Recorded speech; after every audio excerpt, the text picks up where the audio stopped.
So you go to OPEC, you must use a dollar to buy it. So as the dollar goes down in value, the Saudis just raise their price.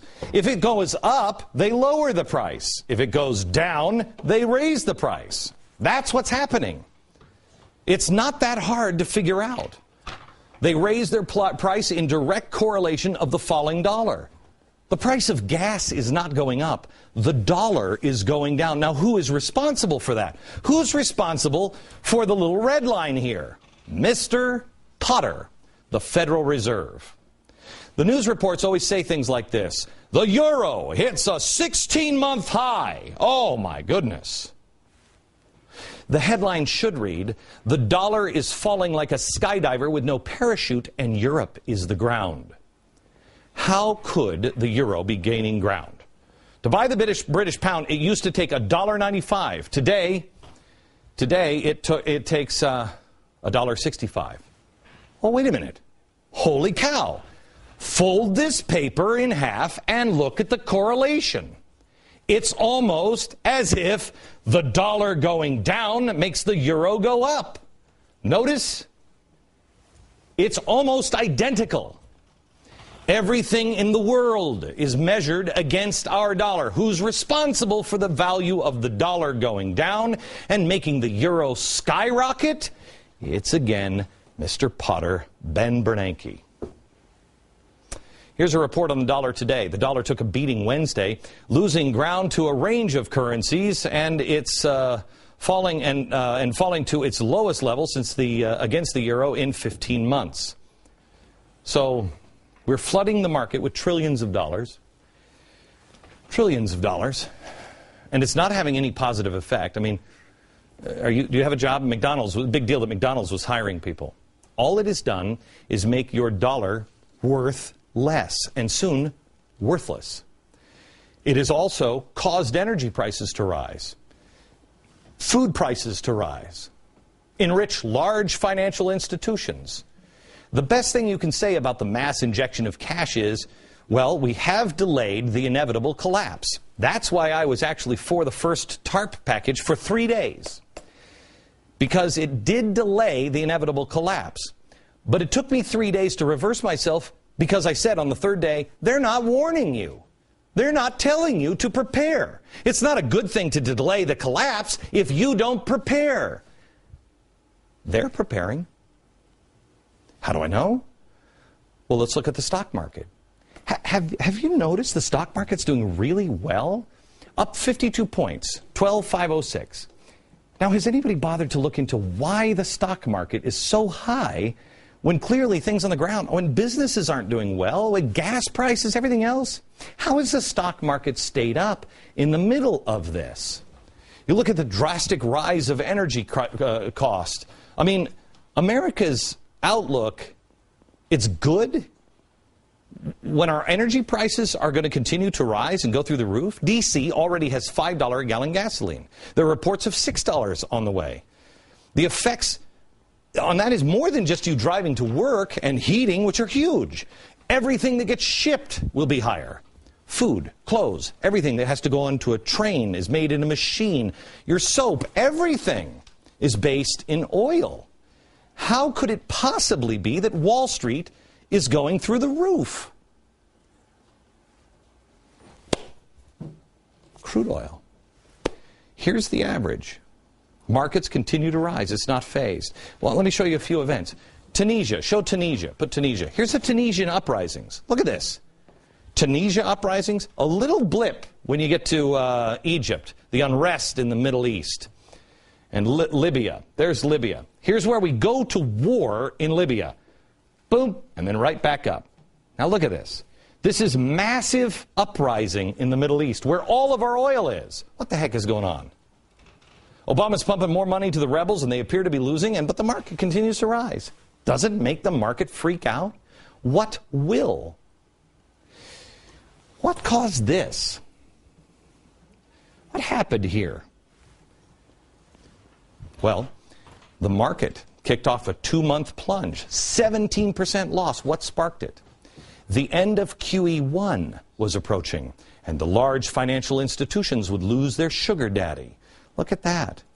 This caused investors to warn of a seismic shift in the market if something wasn't done, so the markets dropped. But have no fear, because the market recovered on its own. Well, not really on its own. Let me show you. QE2 was announced and the market went back up again. The large financial institutions got more money, but danger is never far. QE2 coming to an end in June. There are reports that when it ends, there'll be another massive plunge, 20% in the stock market. There are already rumblings that when QE2 ends, done. Job for QE3, more money for, quote, the large financial institutions. Not the old building and loan, but the large financial institutions, the Fed. And so the stock market continues to rise, because the large financial institutions are safe and secure. But what happens every time we print billions of dollars to keep the world from busting wide open?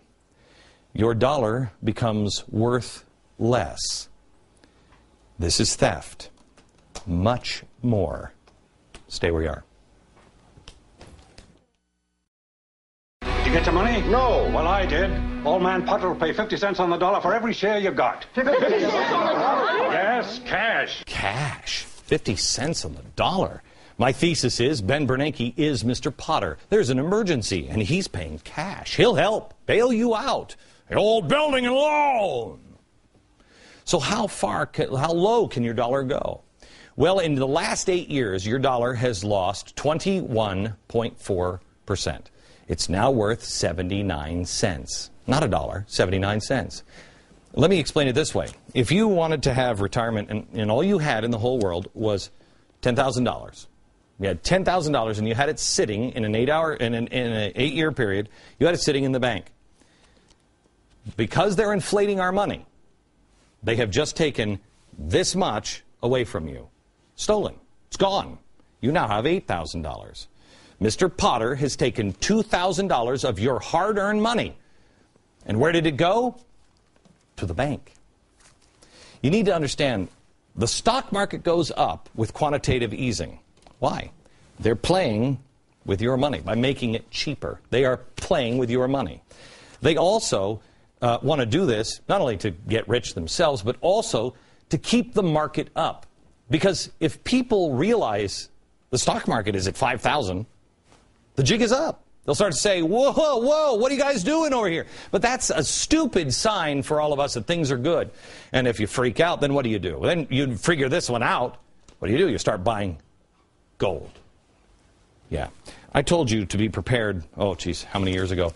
Be prepared. Told you to buy gold. I was called nuts, a fearmonger, everything else. New York Times got in on that one. Oh, I was horrible. Look at the front page of the New York Times today. What's it say? Prices surge as investors rush to safety of gold. Now it's safety. George Soros earlier this year dramatically upped his investment in gold, despite calling it the ultimate bubble just weeks earlier. He says it's a bubble, and then he goes and buys it. And he's not buying paper. The University of Texas just bought $1 billion in physical gold. They want the tangible gold. Why? Because they fear a shortage. Because just like this, okay, this is only worth what we print on here. This is worthless. Paper is worthless. At the end of this game, this is all you have left is just worthless paper. If you read history, you know that. By the way, you might be interested. Do you know who the biggest holder of gold is in the world? Coming in at number 3 is the International Monetary Fund, basket of currencies. Number 2 is Germany. Number 1, the United States of America. But is that really true? I mean, I'm assuming it is, but who's holding it? You might think that it's at Fort Knox. I think it is, but I'm not sure. Ron Paul and Jason Chaffetz, among others, have demanded to see the gold at Fort Knox, but the congressmen, they're not showing the gold at Fort Knox. Government won't show it. I guess we're on the trust system. Do you trust the government? I'll tell you where a lot of gold is, the Federal Reserve. 22% of all of the world's gold holdings is in the basement in Lower Manhattan, 80 feet below street level and 50 feet below sea level.